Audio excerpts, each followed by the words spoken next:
Welcome to Gulfstream today. Ron Nicoletti along with Katie Stazak. Good afternoon. A very nice Friday here. We had some rain yesterday, but amazingly, the main track is listed as fast today. The turf course firm, but when you're doing the Rainbow Six, remember race number 7 is not on the turf today, and that Rainbow Six, which starts in race number 4 with a 9-race card, you read it right there, $1,357,000 plus.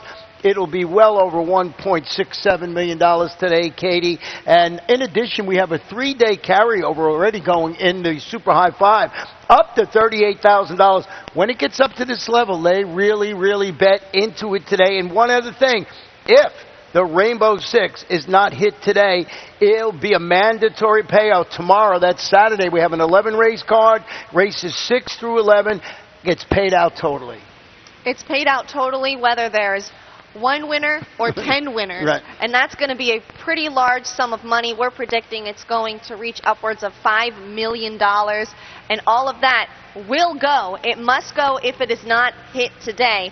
But you could play the spoiler and take it all for yourself if you hit it today too. So remember, it starts in race number 4 today. We have an 11-race card tomorrow, so it will start in race number 5. No, 6. 6. I'm just testing you. Yeah. Well, it's hard to remember because on Wednesdays and Thursdays, an 8-race card, it starts in race 3. Fridays, it starts in race 4. And we have the special 11-race card. And then we got the Miami Mile, which is a great race, grade 3 race that is really excellent. That's part of the Rainbow Six sequence. That's going to be a great betting race. The Powder Break, another stake race, that will also be part of the sequence. And then we have the Tarpon, an overnight handicap that's going to be earlier on the card, featuring Mr. Jordan, highly regarded 3-year-old from the Eddie Pleasy Jr. barn. Yeah, that's a really great card. I'm sorry. Yeah, that's going to be a fantastic card. You know, we had a great race yesterday. Well, Katie didn't like the outcome much, but it was a fun race to watch, and that was the Blue Heron, and it was our feature race on Thursday. Yes, now I'm all confused. Let's go back and look at the Blue Heron.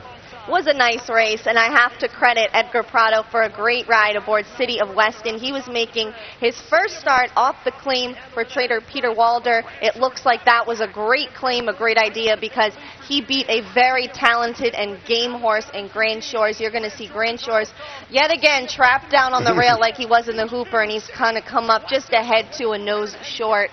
And Grand Shores, though, runs his streak of 14 consecutive races, finishing first or second.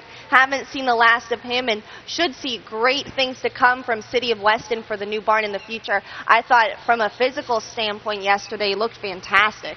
Yeah, and it was just the way the race shape played out. I mean, I don't take much out of that loss. They just lost by a head. He comes back. He's going to run well. He's one of our favorite horses and certainly one of Katie's. Well, let's look at the Friday card because we got that Rainbow Six going here, and today's your day. As Katie said, you could be the spoiler and bring it down. The first race, 6 furlongs. It's a starter optional claim of 4-year-olds and up $16,000. We have 1 jockey change and 1 scratch. The jockey change comes on the 1. Make the rider Jesus Elios, scratch number 7, Border Song, and we want to go back and show you a performance from a Telltale Friend who you have on top of your ticket. You want to show its last race. Yeah, and I want to mention another Stanley Gold trainee in CZ who Telltale Friend is going to beat in this race. He's going to run up nicely, scores a 1-length victory here over CZ.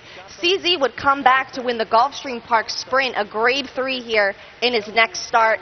Telltale Friend was an easy pick for me, really. Hasn't finished worse than second in 4 starts since last December and should find himself in easier company today.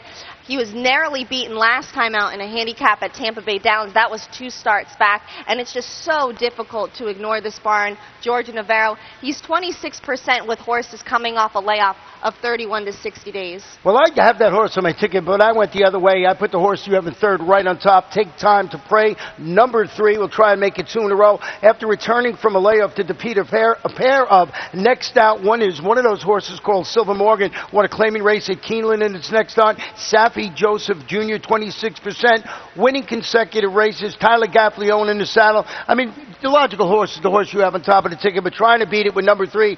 Take Time to Pray. And we both use the number 6 pass key on our ticket. Really, this one would be a clear-cut top selection in another race were it not for the company he'll be facing today. He's on a 3-race win streak for trainer Cecil Paul. Was a 4.5-length winner at this distance on April 3rd. That earned him a 98 buyer. Cecil Paul, 4 for 7 with horses that won their last start. All that horse, I think. Probably. mostly with that horse. But this is a nice one. I know Cecil Paul thinks highly of him, and I think he's just up against it today, but have to put him on the ticket. Yeah, no, this horse, I did not pick him last time, and I didn't think he could make another one in a row, and he ran exceptionally well last time. He didn't only win, he won impressively. Let's go to race number 2. This one is 7.5 furlongs on the turf. You see on the board right now, the turf course listed as firm. These are maiden of calving fillies and mares, 3-year-olds and up, $16,000. And please note that the rail setting will be 108 feet. Was originally scheduled inside. Going to move to that outer portion today at 108 feet. We do have a jockey change at number 6, Lloyd Harbour. Make the rider Jesus Leos. And I went with the number 2, Rose Graciela. I will start with that one. This one is dropping to the $16,000 level. Rallied 4 wide to finish 3rd at the distance against $25,000 claimers last time out. Antonio Sano, Eddie Castro, a daughter of Sensational. I just like that horse's performance last time out, and I think it's like 6-1 on the morning line. So, horse, I'm going to take a little bit of a shot with. That's a great value. I went with the 7, Famous Sting. I think this is a great spot for her to get that elusive win, her 10th career start. Really turned a corner when the championship meet began here. Her earlier form wasn't so great, but then she started performing better and better. She finished 2nd on 2 occasions, beaten a length or less each time.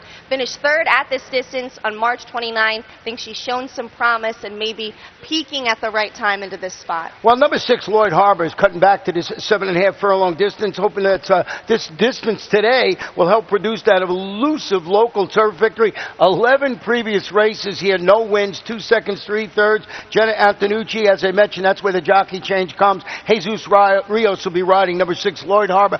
Just doesn't seem to be able to get over that hump. Yeah, I can't knock anyone who wants to put this mare on top, but just she's run 20 times and just hasn't been able to get it done. I couldn't put her any higher than 2nd. Well, you know, number 1, Pepperbox, I thought I was going to be sneaking here at 12-1. I was going to be the only one that was going to have it, and you have it right on your ticket with me. This is a daughter of imperialism who shows 6 Palm Meadows turf workouts, and they're pretty nice workouts in preparation for her debut. The trainer, Michelle Nihei, 17% with first-time starters. Like the breeding, what I like most about it, I don't know if that was your reasoning, was that this horse has been working well on the turf, which is the beauty of a Palm Meadows training facility, because you can work on the turf up there. Yes, you can. Great turf course up there. Always packed with horses lining up to work on it. There's a line. They're all waiting for their turn when I go up there to watch. But I thought the same thing as you did. But also, I liked seeing Michelle Nihei as the trainer because she's done really well with limited starters here. She's had 3 winners from just 15 starters. 2 of those 3 winners came with maidens. I think this is a nice spot for her. You know, and if you look at horses every time they come into the walking ring here, they always look great. So, and they run very, very well. And she's an old bud of mine. So we have a lot of fun. I hope she does very well with Pepperbox. 3rd race today, 6.5 furlongs. Claim is 3 and up. Non-winners of 2 races in life, or straight 3-year-olds in this race. There is a jockey change on number 2, make the rider Jonathan Gonzalez. And this race number 3, I went with the number 7 horse, I believe, in here in race number 3. And this one is Seeking Fame, and the only 2-time winner in the field. Will try $30,000 condition claimers on the main track. After failing to get on track when trying multiple winners, that was $25,000 optional claimers on the turf. The trainer is Larry Pilati. Eddie Castro handling the surface switch today. And there you see my selection up there. 7, you got him on the ticket too. Yeah, a logical choice here in a race that I think is wide open. You could really make a case for a lot of these horses, and that's why you see my top selection not even being on Ron's ticket. That's the 6 Abaseb Brothers. Cutting back to 6.5 furlongs for trainer Gustavo Delgado. Finished a clear-cut 2nd at the $25,000 level back on April 10th. He was more than 10 lengths clear of the 3rd place finisher. I really like the start. He put in 3 starts back, and that's why I put him on top. Finished second in a $50,000 optional claimer here, going 7 furlongs in February. He's going to get closer to that distance today, and I think this race is going to set up for him. Not a ton of speed in here. I think he'll sit just off Tricky Call, and the judge chuckles. Well, number 2, we're all set. We both have on a ticket. Moved to the Peter Waldebon via the claim. Turns back today to 6.5 furlongs. Recovered from a slow start in its last race. Finished second against Similar, going 7/8 of a mile. Jonathan Gonzalez, that's where the jockey change comes, will be in the saddle today. And I see you have that one on your ticket too, probably for the same reasons or similar reasons. Well, the issue with him has been the start. He's broken slowly in his past 2 races. If he can reverse that trend, I think he could move forward. And he's certainly run against tougher. He's earned more than $125,000, almost $50,000 more than the second leading earner in this race. He's going to try to close late. I don't know if there's enough speed for him to run into, but he has the back class that he should be included somewhere on your ticket. Well, you know, the number 1 restaurant, I was like, didn't know whether to put this horse on the ticket at all, and I did at the final, thing. I said, I'm going to throw him on. Then I come in, I see today he's the 2-1 morning line favorite. Was not thinking that way myself. Stretching out and returning from a 6-week fractioning to finish 4th as the favorite against $12,500. Those were state-bred optional claimers. His regional speed figure he can run with this group, but I don't know, I just wasn't enamored with him today. I wasn't either. That's why I didn't put him on the ticket. He would probably be put on my ticket were there a scratch in this race, but I don't know if I would put him on or have him as the favorite. But I mentioned that, we're all set. Almost $50,000 more than the second leading earner. He is the second leading he's earner. The one, huh? So, worth it putting on there and makes sense. Well, let's go to race number 4 today. 5.5 furlongs. Claimers, fillies and mares, 4-year-olds and up. These are non-winners of a race since October 24th. And if my math is right, and it's usually not, that's 6 months ago. And we both went with the number 5, Sweet Cup. Turning back to 5.5 furlongs. Broke from the rail, showed speed. Faded that day. That was not where you wanted to be on the racetrack, and I just thought after performance, that was going 7 furlongs. It was, again, $8,000 condition claimers. I just think that this horse looks like the logical choice, especially after that performance last time out, where, it was hard to win from where it was. Yes, and I think 5.5 furlongs could be the distance that she's been looking for. I think it'll suit her well. I had to go with the filly here with the most local experience. Well, yeah, and your number 4, Checker Twice, unknown locally. She's an Alabama bred. You don't see that very often here. She makes her local debut after winning 3 of 7 races at Evangeline Downs. Evangeline's Down is like a bull ring, short turns. It's a 6 furlong track. So I said, what am I going to do with this horse? And then I look down, I see a really nice workout of 46-4 out of the gate. So I'm saying, hey, maybe this horse likes the local surroundings. So added the number 4, Checker Twice, to my ticket, mostly because of that work. Absolutely, but at the same time I saw that work and I said, wow, that's quick. But is it a little too quick so close to the race? That was my only concern there, but she must like it here. Has some decent form, hasn't raced since October, and that was her first start since last August. That was another concern. That's why I couldn't put her any higher. But figures. Yeah, I think you got to use her on the Rainbow Six ticket. And I see you used the number 2 horse in here, Something Blue, which I did not use in that. And I like seeing this. Yeah, we're in agreement with the top horse, but our other ones are a little different. So I think you might have to stretch a little bit in this first leg at 7 horses. An all button might not be bad. Right. This one returned from a 4-month break, finished a well-beaten 8th in a starter allowance on April 5th. I throw that out. The start prior, she hit the board in some claiming events at Churchill at a level that was more comparable to this. I think you have to look at that form more so than the last start. I think that was just a little bit of an ambitious spot for her. And trainer Rasharn Creaky, 73%, 8-4-11, with horses making their second start off a 45 to 180 day layoff. Between the class drop and having that experience, getting better from a fitness perspective, has to be better today. Yeah, 8-11. That's pretty darn good. The 5th race, 1 mile, claimers, fillies and mares, 3 and up, $35,000. 8 runners will go to the post. I went with the number 6, Starship Senorita, and this one dropping to the $35,000 level on the main track, trying a 1-turn mile. Set the pace last time out, faded against maiden special weight competition. That was going around 2 turns, when going a mile in the 16th on the turf. Joe Orsino Orcino, solid with the turf to dirt angle. Just thought this was a logical choice. And I see up there, I don't know what you have yet, didn't put our selections up at race number 5. I did go with the 6, Starship Senorita. I have Starship Senorita on my ticket. Put her in third. It is going to be her first try on the dirt, so a little bit of a question mark there, though she has been training well here on the main track in the mornings. I went with the 3, who you have in third, Kaylee's Road, dropping in for a tag for the first time, finished a well-beaten 12th in a maiden special weight on the grass on March 15th.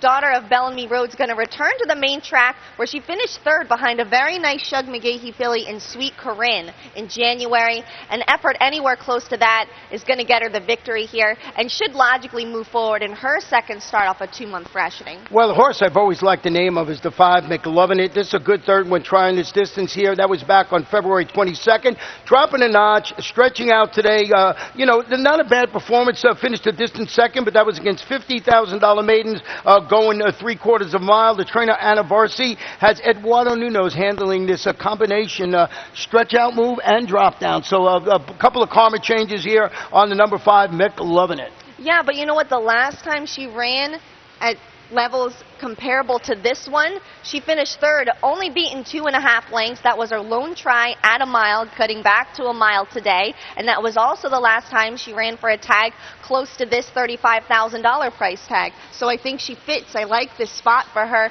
And last time out, 9 lengths from the winner, but 7.5 lengths clear of the show horse. Well, let's go to race number 6 today. The 5 furlongs, a starter optional claimer, fillies and mares. This is on the grass course, $25,000.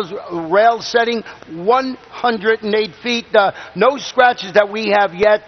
Peter will let you know if that main track only, when it's going to come out. We'll see what happens with that. We want to go back and show you performance of Silver Sachet on March 22nd, who we both have on top of our ticket. I really liked the effort from her last time out. You're going to see her, the 3-horse there. Makes a bid at the quarter pole. Takes on challengers again at the 8th pole. She was on dueling up on the front end. Turned away challengers. Then was faced with some more. And she just tired late at the wire, only going to lose by a length here. Was given plenty of time, I like this, plenty of time to recharge after that race. That was from March 22nd, and I really like to see her coming back at the spot turf sprinting again, because all of her best efforts have come going 5 furlongs on the turf.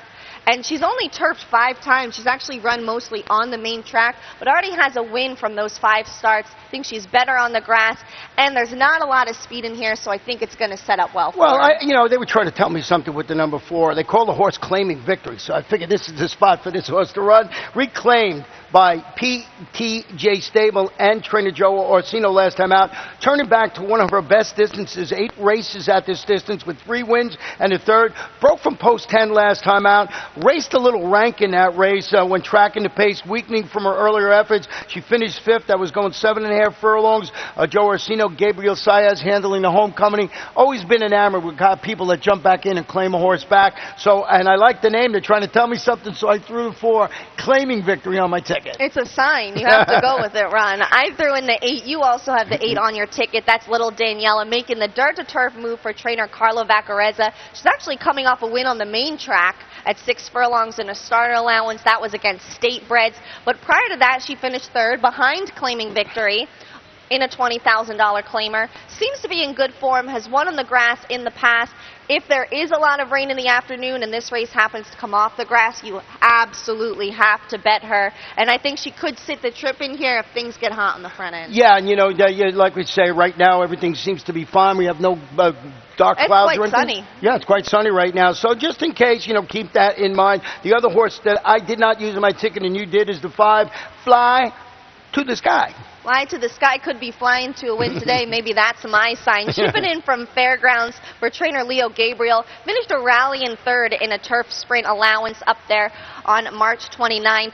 The closer might need a little bit of speed to run at, but I thought I'd throw her in there. A nice little value at 6-1. Well, let's go to race number 7 now. Very important here for when you're putting your tickets together. This race today is the only race that was originally scheduled for the turf. Will now be run on this fast main track. It's 5 furlongs. Their main claimers, 3-year-olds and up, $12,500. Scratch the number 9, Rocket Boulevard. And note there's a jockey change on the number 10, Make the Rider. Eddie Castro, and I kept my selections just about the same in here in this race because I still think that Handpicked is the one to beat. Returned from the layoff to run second against $12,000, $500 maidens going 5.5 furlongs. That race was on the dirt, was going to try the turf this time out. Stanley Gold, excellent job. It's got Rodney Sudine in the saddle today. Still thought this was the one to beat, even though they were going to try the turf this time. Absolutely, completely agree with you. I had no doubts when this race was taken off the turf and keeping him on top. He is so versatile. Even though he hasn't won, he's a nice little horse, and he shows up on dirt and turf, on hard and soft going. He's run on the lead. He's come from off the pace. He just needs a little bit more endurance to kind of pull it off late. Needs a little bit of racing luck, but I think this is a great spot for him today. Yeah, I like him a lot today in this spot. And like you said, either turf or dirt, and it's going to be dirt. Number 8, Georgette, now in the Norm Point de Bon. Son of Rock Hartenny, really drops to the bottom. You look at his last race, he broke from post 12. He chased the pace. He faded to finish 6th against Tougher, albeit that was on the grass. I think the drop down is going to help this horse, okay? Getting apprentice, looks like a pretty nice rider, this George Robles. Yeah, he is a very exciting apprentice rider here, and I really couldn't have said it better myself. Put him on the ticket in second for the same exact reason. Yeah, and I threw the 2, and I with this race here, and that's the 2. Like this horse, actually, I have to be very honest, better on the turf because of the breeding being from by Indigo Shiner. But I left him on, dropping to the $12,500 level. Failed to show much, but it was $50,000 maidens up at Tampa. I thought this horse was a logical one for the turf. Kept it on my ticket. All I could say is watch the toad action because it's a big drop in competition. I threw in the 7, Faloya. The filly in this race going to be taking a shot against the boys, and her form just holds up in this spot for trainer Harry Benson. The blinkers are going to come off. Had the clear lead and faded going 6 furlongs. That was on the main track on March 27th. Has the form on this surface. And finished second 2 starts back when running for this tag. Think it suits her well. Let's flip to race number 8, 5 furlongs. This one on the turf, a starter optional claimer, 3-year-olds, $35,000. There's 8 runners in the body of the race. There's a couple of main track onlys. Peter will let you know, Peter Aiello, our track announcer, what's happening with those horses when he gets on the air. And we both want to go back and show you the performance of Moonshine Sipper last time out. Really nice performance. I really like this horse. I've been impressed with him from the start. Nothing too exciting happened in this race. Why I wanted to show you is because of the professionalism he showed in this race when adding blinkers. He did a very nice job, a 1.5 length victory. This was his first start with blinkers. The start prior, this was actually in a maiden special weight. He was stepping up from the maiden 35 level, which he crossed the wire first, but he was so completely erratic, drifted out very badly in the stretch, carried out rivals with him. He was so wide, it impressed me that he was still able to win despite running so much farther than everybody else in that race. Steps up, adds the blinkers and wins. I think he's just going to come back and win again, and it's a turf sprint with Wesley Ward. His winning percentage in these races continues to climb. It's now at 30. You can't ignore him. And Wesley Ward has another horse in this race, and it's number 1, Belize Park. And if you look, this is a half to a Group 3 stakes place performer in Europe. So you always got to watch Wesley Ward. You know the old adage of the longer price of the uncoupled entry, sometimes winning. I used a little Baltar in second, dropping into a winning spot. Solid second place finish against $75,000 optional claimers last time. And this looks like a nice spot for this horse. Yes, and speaking of Ward, a third horse that you want to talk about from Ward that finished just ahead of Little Baltar in that race, that was City of Vengeance, who is so fast. This horse has so much speed, ran the field off of their feet in that race, and he started in a stake next and will likely be a stakes winner before long. Well, one of the horses I want to mention in this 8th race is a horse that I think you got to use because it's coming out of a key race, and that's the 4 Super Spender, trying to make it 2 in a row. Responded last time to a drop in competition with a $35,000 maiden score. That performance was certainly highlighted when 2 horses, A Timeout of Mine and the Commish, both came back to win their next races. So going off that key race angle, I think third choice in the morning line. When you're putting your tickets together, you got to see if you might want to use a horse like this, because these are the ones that could jump up and ruin your super high five, or not your super high five, your Rainbow Six ticket. Super high five is next race. That is the next race, and that'll be an exciting one too with that carryover. But that's a nice angle. I threw in the 6, Color Me Pom Pom. The Terry Pompey trainee should be better in his second start of a 2-month freshening. He faded to 6 behind City of Vengeance and Little Baltar in that race last time out. But prior to that, he broke his maiden in his turf debut, so he likes this surface, and I think he'll continue to move forward today. Well, race number 9. We do have 9 races on Friday. Mile in the 16th. This one on the turf. Claim is 4 and up, 12-5. We do have a scratch of number 5, Rome, burned, and I went with the number 3 horse in here. Happy to be here. I get this one, a tepid call to score in the competitive nightcap. I thought this was a wide open affair. He drew up to impressively to beat $12,500 3 lifetime claimers at the distance. Steve Town, Prentice Tyler Gaffleone going for 2 in a row. Off that performance, I put him on top, but with the caveat that it's a wide open race. It is a wide open race. We have the same top 3, but flipped around a little bit. I couldn't put Happy to be here on top just because he's going to be facing open claimers today and losing those conditions. I went with the 8, Presumptive, really just using some simple logic when I couldn't figure out who exactly to throw on top in this race. And this gelding enters a race off a win at the distance for a $16,000 tag on March 21st for trainer Barry Kropp. Runs under nearly identical conditions today, even dropping in class a tiny bit when you look at the price tag. It's going to be the 3rd start of his current form cycle. Pedro Monterrey staying aboard.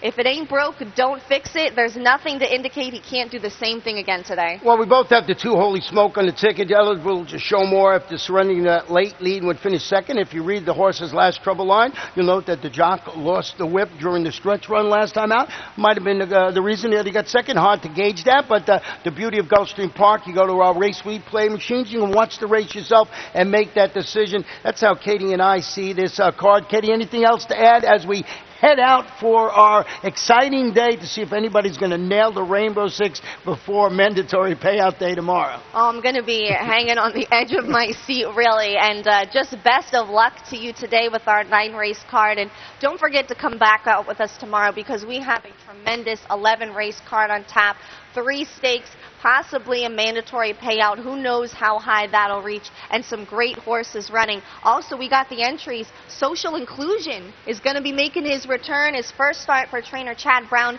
here on Sunday. So you're just going to want to park yourself here and not leave until the weekend. Yeah, Social Inclusion 3rd in the Preakness Stakes, and last year, and they thought he was going to be something else, and he was. He won. He was very impressive early in his career. Well, good luck, and we'll see you back here in just a little while. Have a good one.